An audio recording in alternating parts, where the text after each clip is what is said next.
અહીંયા મેના રાણીએ જ્યારે જીદ પકડી છે અને પછી નારદજી ભોળાનાથને પ્રણામ કરીને મનાવી રહ્યા છે કે પ્રભુ કંઈક એવું કરો કે મેના રાણીના હૃદયમાં તમારી સ્થાપના થાય, તમારી છબીની સ્થાપના થાય અને એમનું મન ખુશ થાય.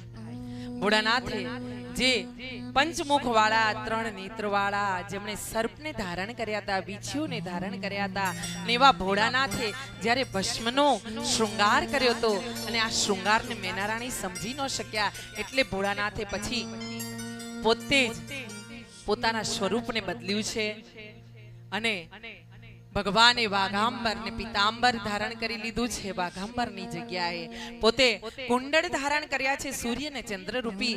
પોતે જટા ઉપર ચંદ્રને ધારણ કર્યો છે અને સુંદર સ્વરૂપ ધારણ કરીને વરરાજા સ્વરૂપે પ્રભુ મેના રાણીના તોરણ પર આવ્યા છે. અને તોરણ પર આવ્યા પછી આ મેના રાણીએ એમનું સ્વાગત કર્યું છે, એમનું સન્માન કર્યું.